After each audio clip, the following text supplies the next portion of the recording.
ہم یہ واضح طور پہ بتا رہے ہیں کہ اگر سینئر موسٹ جج کو نہ بنایا گیا چیف جسٹس تو انشاءاللہ ہم تحریک بھی چلائیں گے. انشاءاللہ اس دفعہ جو پلان ہو رہا ہے اور جو پلان میں کر رہا ہوں انشاءاللہ تو پاکستان کے ہر کونے سے، آزاد کشمیر سے اور گلگت بلتستان سے، ہر جگہ سے لوگ نکلیں گے. اس کے بعد ایک فائنل کال جو ہوگی ہماری، وہ کہتے ہیں نا کہ فائنل کال کا مطلب یہ ہے ڈو اور ڈائی، آر یا پار ہوگا پھر. اور آر یا پار میں انشاءاللہ یہ پورا ملک بند ہوگا. دیکھیں اسلام آباد جو ہے وہ ہمارا کیپٹل ہے، ہمارا دارالخلافہ ہے، اور ظاہری بات ہے اسلام آباد ہی ہمارا وہ ایک ٹارگٹ ہوتا ہے کہ جہاں پہ جا کے پرامن طریقے سے اپنا احتجاج ریکارڈ کروائیں. جہاں تک بات ہے احتجاج کی وجوہات کی، وہ آپ کے سامنے ہے. ہمارا لیڈر عمران خان بے گناہ جیل میں ہے. ہماری پارٹی کے ساتھ جس طریقے سے مینڈیٹ چوری کیا گیا اس کے لیے بھی ہماری ایک تحریک، سیاسی تحریک ہم نے شروع کی ہوئی ہے. ساتھ ساتھ ابھی جو یہ مزید اور جو حرکتیں کر رہے ہیں جیلی آئینی ترمیمیں کر کے، ڈاکے مار کے، جس طریقے سے یہ ہمیشہ سے انہی پارٹیوں نے، انہی لوگوں نے، اشرافیہ نے یہ کیا ہے کہ اداروں کو اپنے نیچے انہوں نے محکوم کیا ہے. آپ نیب کی مثال لے لیں، نیب کا بندہ مری سے لگا لیتے ہیں، وہ صرف وکٹمائزیشن کرتا ہے. پاکستان کے خزانے کو یا کرپشن ختم کرنے میں نیب نے آج تک کچھ نہیں کیا، صرف وکٹمائزیشن کی ہے. اسی طرح جو باقی محکمے ہیں، اسی طریقے سے ادارے ہیں، وہ اس لیے نیچے جا رہے ہیں اور اس لیے نیچے جاتے جا رہے ہیں کہ جو پالیسیز ہیں وہ غلط بنائی جاتی ہیں. اشرافیہ اپنے آپ کو پروٹیکٹ کرنے کے لیے اور محکوم کرنے کے لیے اداروں کو کام کرتی ہے.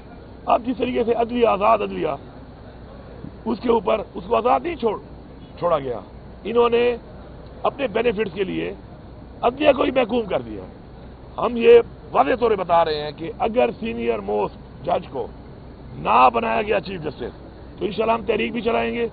ہم اپنا آئینی حق ہے ہمارا، ہم اس کو چلائیں گے. باقی جب بات کر رہے ہیں دوبارہ کہ ہم انشاءاللہ دوبارہ جائیں گے، بالکل ہم جائیں گے.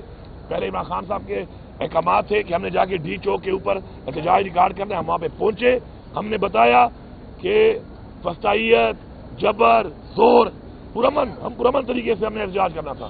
انہوں نے ہمارے پہ جبر، فسطائیت، جو کچھ کیا راستے میں پوری قوم نے دیکھا ہے. اتنے بڑے بڑے کھڈے، container, bullets, street firing, rubber bullets, 12 bore کے بلیٹس، لوگوں کو زخمی کیا. لیکن جذبے کو کوئی نہیں ہرا سکتا، جذبے کو کوئی شکست نہیں دے سکتا. ہم نے کیا، ہم نے بتایا کہ ہم آ سکتے ہیں، اور ہم نے یہ بھی بتایا کہ ہم نہیں گئے، اور ہم نے وہ نہیں کیا جس سے کہ نقصان ہو کسی بھی طرف، کیونکہ اس طرف بھی ہمارے بچے ہیں، اس طرف بھی چاہے پولیس ہے، چاہے رینجر ہے، چاہے آرمی ہے، وہ بھی ہمارے لوگ ہیں، ہماری قوم کے بچے ہیں. لیکن ان کو یہ سوچنا چاہیے فیصلہ سازوں کو کہ یہ اس طریقے سے جو حکومت کی مشینری کو، حکومت کے اداروں کو، حکومت کی فورسز کو نہتے لوگوں پہ استعمال کر رہے ہیں، کیا ان کو یہ زیب دیتا ہے؟ کیا پاکستان کے آئین میں گنجائش ہے اس کی؟ تو اگر یہ آئین کو توڑیں گے بار بار اس طریقے سے جبر کر کے سمجھتے ہیں پیچھے ہٹ جائیں گے، پیچھے نہیں ہٹیں گے.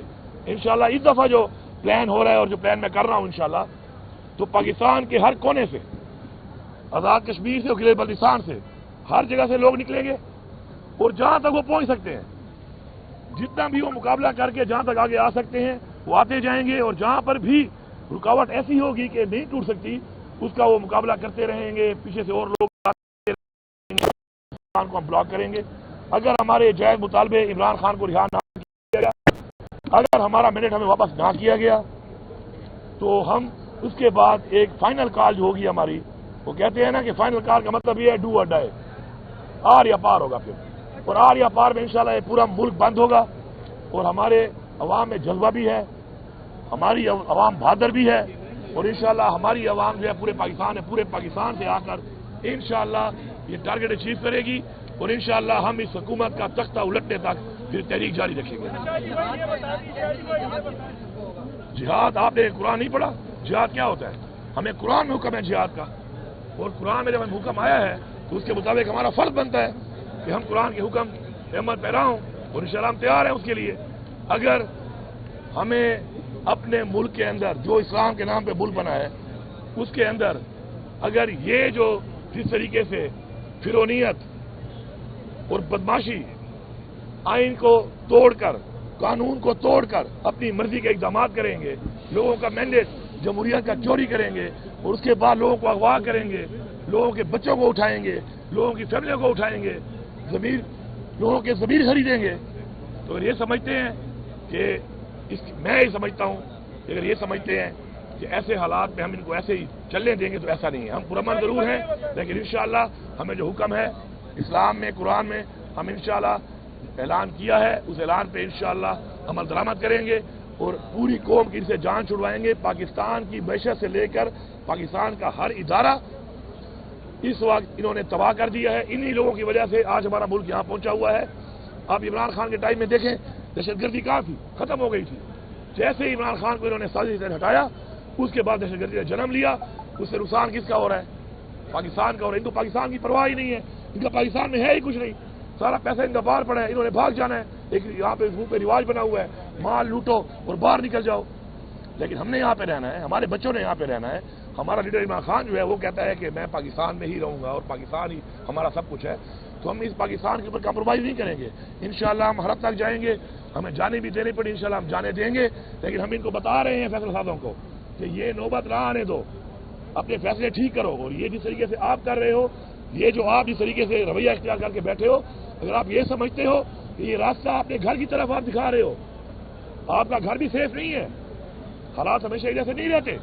ایسی روایات ایسے حرکات کر کے آپ جو راستہ دکھا رہے ہو تو یہ راستہ آپ کے گھر کو بھی جاتا ہے, آپ یاد رکھیں. اچھا علی بھائی یہ بتا دیجئے کہ آپ لوگوں نے مجوزہ آئینی ترمیم کے حوالے سے ووٹ نہیں دیا تو کہا جا رہا ہے کہ آپ نے ایک طرح سے ان کی حمایت کی ہے.